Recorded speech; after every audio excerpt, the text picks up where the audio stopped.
Hey everyone, this is Kaifu here with another video for you guys. Today's video will be another analysis video, and this will be based on Shion. Now before going into it, I like to say that a lot of you guys have gave me a lot of positive and good feedback on the last analysis video I made, because it was very well performed or very well presented and so on, and it was very helpful for you guys to learn about the world format.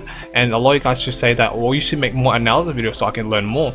So I will do that, but if you guys are demanding for it, I will do it. So leave a comment section down below, or even leave a like on the video. It shows that how much you guys actually want these type of analysis video, so it will help you in the competitive scene or even casual in general. So let's get on with the video now. As I said before, it will be based on Shion today's analysis video.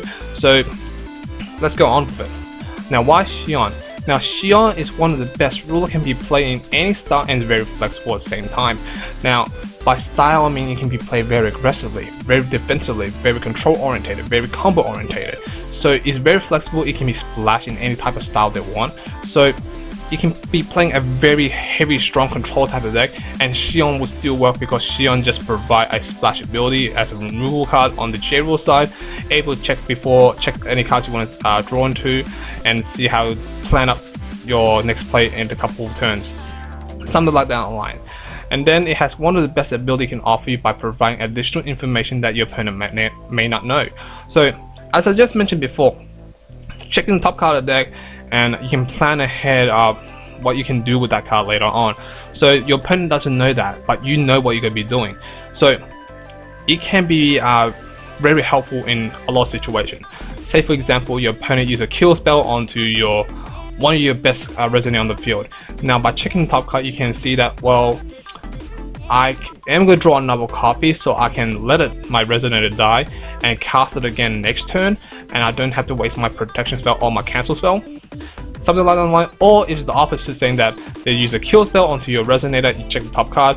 This card is now helpful for the next turn or the following turn. I need to protect my resonator with a cancel spell or protection spell, and you do it. So by providing that extra information, you can be playing a bit more recklessly or a bit more safe in a way. And it's a fairly cheap average judgment cost as well. One blue, two colors, so it's not that bad to judgment cost into it. Most standard, I believe, is 4 cost, I believe. Quote me if I'm wrong, but most J ruler I've seen, or ruler's ability to judgment, or the option to judgment, is at least 4 cost at the moment, not including the lapis cluster rulers. So that's what I've been seeing, like a lot of rules in the Alice cluster and the Grim cluster, at least a 4 cost, at least I believe so. And based on the attack stat, 900 and 1000 defense, is very average and solid for a ruler. So 900 attack, obviously 100 short from being average. Usually average 1000 attack, 1000 defense, but being 900 attack and 1000 defense, it's not that bad because of her God Arc. Speaking of God Arc, her God can do a lot of damage, or a general removal ability when it comes to removing blockers. Now for those who don't know, her God Arc ability is 2 blues, increase the attack and defense by 500 and deal damage to a target resonant or J ruler. So you can be a removal. 5 plus 9 is 14, so 1400 damage to any resonator or J ruler you want. It can be instantly death for that ruler or resonator. So it's an easy removal ability, and plus it can do a lot of damage until the end of the turn. It will be very hard to predict what kind of style this ruler is, because again, Shion is very flexible when it comes to playing types of decks. So for example, you can play very combo oriented, but your opponent might not know. You can play very control oriented, your opponent may not know as well. They might predict the wrong run, and the first few plays they have to do could cause them to be in a strange situation. For example, they're expecting you playing a control oriented deck, right? They go aggressively, but you're playing a combo oriented, so you can just combo off because they're going too aggressive against you, and then punish them. So it's very diverse when it comes to deck style. Common Shion build. Now 2 out of 3 will most likely be a very control or combo oriented build, and 1 out of 3 is very likely or less likely to be a very aggressive build, because think of it this way, the only time you be very aggressive with Shion is J activating very early in the game, so it'd be a very heavy regalia based on deck. type of deck should I say, and then swing for a ton of damage in the early game with Leviathan, Death Sight and so on. Now, the reason I'll say that you won't be seeing it as much is because of Moonbeam. With Moonbeam being legal, your opponent most likely won't be playing too aggressive with their J-Ruler. Now, that's the reason why you'll be seeing a lot more control and combo oriented deck, because control is like allow you to prevent your opponent from doing all these shenanigans and you still have a good control on them. Combo oriented as well, because if you combo off and they can't stop it, it's very hard for them to get back into the game or even recover in general. Can either be played pure control or control plus defensive build, or very defensive into it. So a pure combo is pretty much you just go all out. I'm gonna combo off, I don't care what my opponent does. If they stop it, they stop it, they don't, they don't. It's pretty much that type of build. While the combo defensive build is very combo orientated but has some defensive cards such as Space Time, Moonbeam, 1-for-1 removal in general. So, and to stop your opponent from doing all these shenanigans against you, and then you combo off when you think the time is right. Most competitive and casual players will mostly likely bring the 12 Apostle variant. The reason is very it's a floater type of deck. It floats. So what I mean by floating, that if you kill it, something will happen. You don't kill it, they get +1 out of it. So it's very not standard, but it's very it gains a lot of advantage out of this. That's how I say it. It gains a lot of advantage and it gives you a lot of +1 because of those reasons.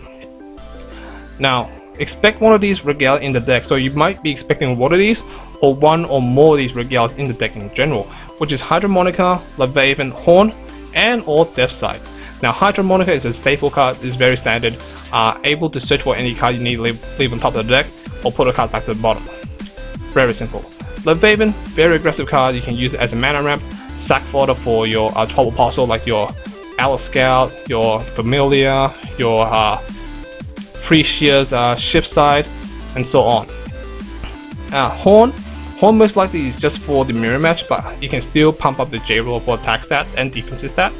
Death Sight, same purpose, attack and defensive stats, but however, it's mostly against your opponent can't play too aggressively with the J-Roll, for example, like Sylvia.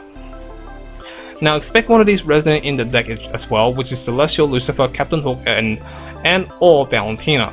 Celestial Lucifer is a very standard play, so you'll be expecting those type of cards in the deck as well. Captain Hook is a very new addition to the deck, but if a result, it actually hurts you a lot because you spin 2 of their special magic stone and it's very early in the game. It's very painful at the same time. It's very painful. You might see some Valentina. You mostly will see in the 12 Apostle build, but you might see in the other builds as well. The reason being 12 Apostle, Valentina can steal any resonator you want, as long as it remains on the field. So you can steal that Wyber, use them against them, take that Wyber to the face, and so on. Something like that online. It's still it's not the common types of cards you will see, but you'd be still expecting at least.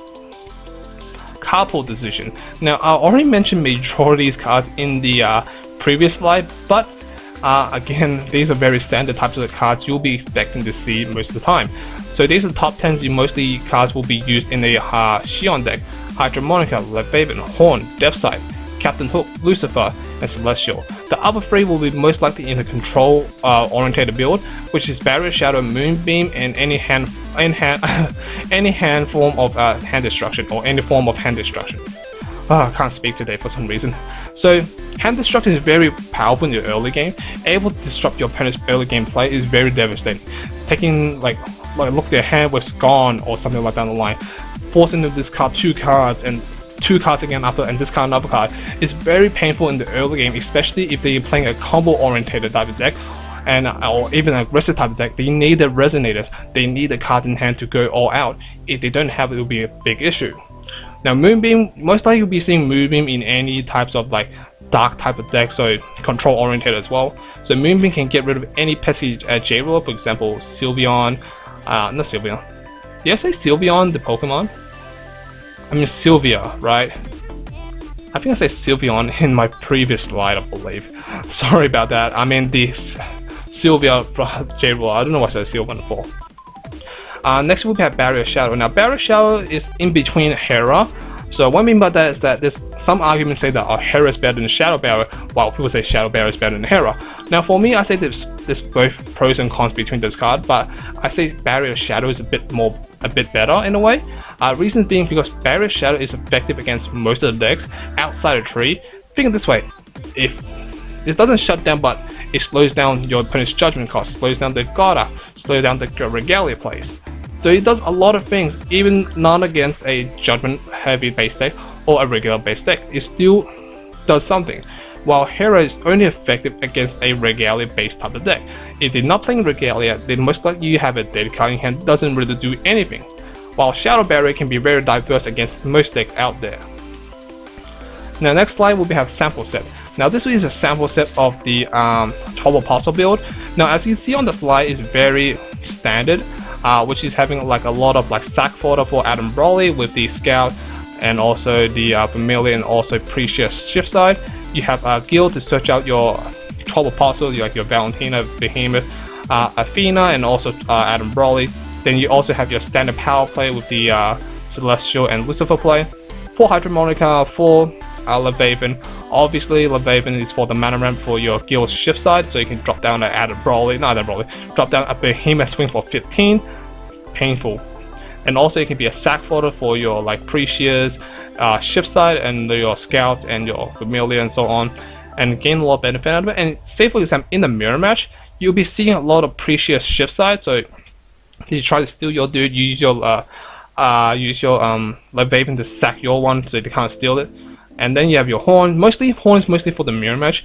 Reasons being is that, for example, before recover phase, if they have an open magic stone, they will sacrifice the Hydromonica, put a card on top deck. Most likely it will be Captain Hook or Celestial play. If once the Judgment chase on the Judgment play, shuffling the graveyard, or should I say return the graveyard back to the deck, force them to shuffle the deck, so meaning they will be randomly getting a card on top of the deck when they enter the field.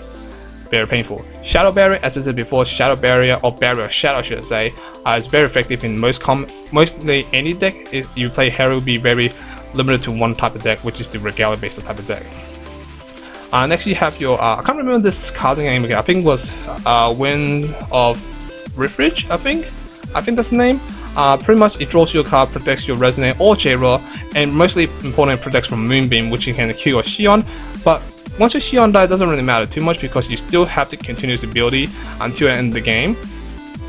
Then you have your removal plays such as Moonbeam and also Space Time. Those are mostly from removal if necessary and needed.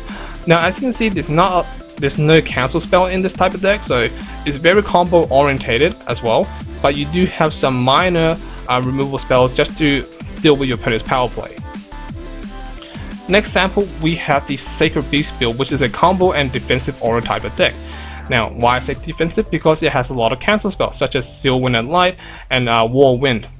So very defensive with those cancel spells. Not only that, if you combo off with Hulong and or even Shion's combo play, you can do a lot of aggressive or power play as well. A lot of people say why use Shion in a Sacred Beast build. The reason being is because by able to check the top card of the deck, you know what you draw into, and you can use Hydromonica to put back to the bottom. Example, say that I have a Phoenix on top of my deck, I don't want to draw into it, I can use Hydromonica, put back to the bottom, and draw something else better.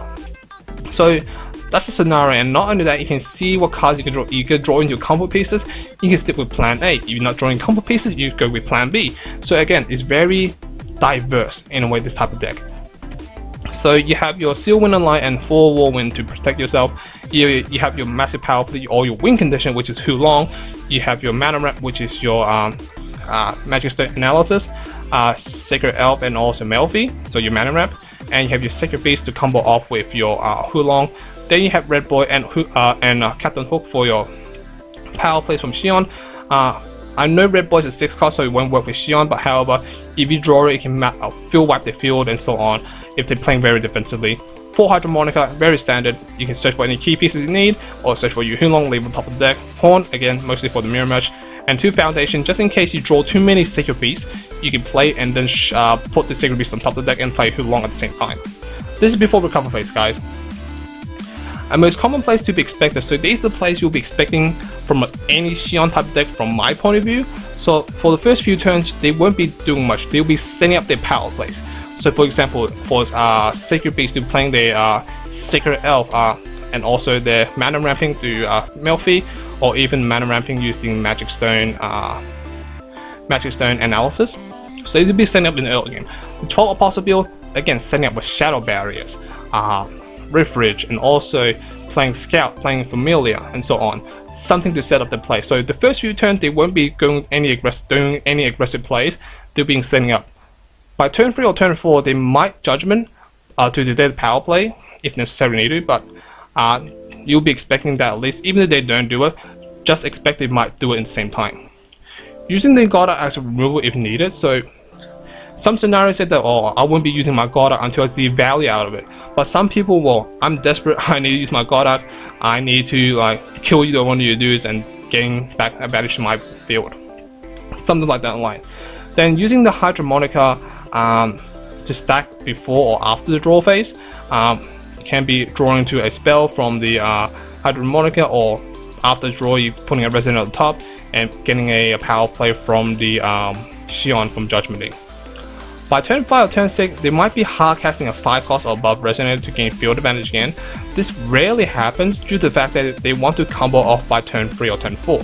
Turn 5, turn 6, the game might be shifted to your opponent's side or even to your side, even depending on the field advantage. But however, they rarely actually hard cast, for example, Red Boy, Celestial, or Lucifer from hand. They mostly will cheat out from the type of deck. Just saying, in general, but when they do resolve it, they still gain a lot of pluses out of those hard casting those Resonators. Effective use of Shion. So this is the effective way you can use Shion with. Judgment only if it benefits you in this current situation. So what I'm trying to say is that don't Judgment just because you get Judgment. Judgment when it's only putting you in a stronger position, so a stronger field advantage. So for example, say that your opponent is tapped out and they have lackluster field advantage at the moment. Judgment with Shion, and you have the Celestial play, get the Celestial, and use Lucifer to get rid of the field present, putting you in a strong position regardless of your opponent's hand advantage. Now, use the Hydromonica search ability, not just only to combo off with the Judgment play. So you can use this to search out any card you need. Even before your draw phase, you can put something on top of the deck and draw into it. So example, Hulong Piper build, or you can search for your cancel spell for your protection play, or even search into a 12 Apostle piece to combo off with the guild's shift side. Something like that, like you don't always have to search for a power play for Shion's Judgment cost. Next, don't overcommit if you can't push yourself or put yourself in a strong position. Now, the reason I'm saying this is because Shion's Judgment cost, it doesn't benefit you that much if you can't put yourself in a strong position. The Judgment play from Shion, from my point of view, Judgment, or should I say commit to the field, or commit this power play if you know you can put yourself in a strong advantage, same as start point number 1. But the same scenario is that between or any other decks in general, don't overcommit if you know you can't finish your opponent this turn or put yourself in a winning position. So don't overcommit just because you're desperate need to.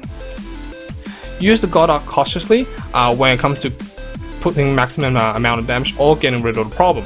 So don't Goddard if you're saying, oh, I'm gonna Goddard for the heck of it. Don't do that. Use Goddard when you necessarily need to. Goddard when there's a pressure on board, that's when you do it, doing a maximum amount of damage at the same time. The most common play I'll be seeing is that attack with Shion, and then your opponent blocks with their J-Rule or whatever, then Goddard, killing the blocker and then doing lethal damage at the same time. So that's the place you mostly be expecting at least, but use it effectively at the same time. Don't randomly use it. How to beat it. Now, Shion type of deck don't do anything in the early game, so you have to disturb the early game plays with hand destruction, massive one removal, or mass removal in general. Disturb their early game in any way you want, like for example, the lightning strike their Elvish Priest, Sacred Elf or whatever. Use Horn to shuffle the deck when they're doing that Judgment play. Go very aggressive. So this is the best way you can beat it. Hand control, because they have no way to gain back a hand advantage unless they somehow drawing a lot of draw spells. But other than that, there's not a long way for them to recover their hand advantage. Mass removal, they don't have a lot of protection spell outside of like Whirlwind and Seal Wind and Light, and that's very good in the late game and the early game with Whirlwind, and Seal is very good at the late game. Disturb the early game is very devastating for them because they want to set up the power play. They have one strategy, which is to combo off most of the time, but if you stop them, very devastating. Use Horn to shuffle the deck. Again, this is very mostly based against combo oriented type of deck. if they're trying to use Shion and get something on top, you shuffle the graveyard, or not shuffle the graveyard back to the deck, force them to shuffle the deck, meaning that they randomly go top deck into something, or go very aggressive in general, because again, if you do a lot of damage in the early game, maybe in the late game you can do enough damage for game, because they don't do anything in the early game, because in the early game they're setting up with Shadow Barrier and so on. Conclusion is that I'm going to talk about the whole thing, which is summarize. Shion is a very easy ruler to use. Again, easy to use because you don't have to like stretch so much. It's easy, flexible, and so on. Again, flexible to gain hand advantage or field advantage depending how you play the whole situation. It's fairly hard. Now this is the way I go to the negative part for the opponent. It's fairly hard to put advantage in your favor if you don't have some sort of removal against it. So you need some kind of removal against a Shion deck, or even in the mirror match. Don't let Shion set up too much in the early game. So again, disrupt them in the early game. Don't let them get away with it. That's the best way I can say it. And lastly, if they do set up, stop their big power plays. For example, Horn, shuffle the grave. When they resolve their power play, Horn them and so on, something like that on the line. So yeah, that's the video, guys. Thank you for watching. Thank you, guys. Hope you guys enjoyed it. I hope to see you guys next time. Peace.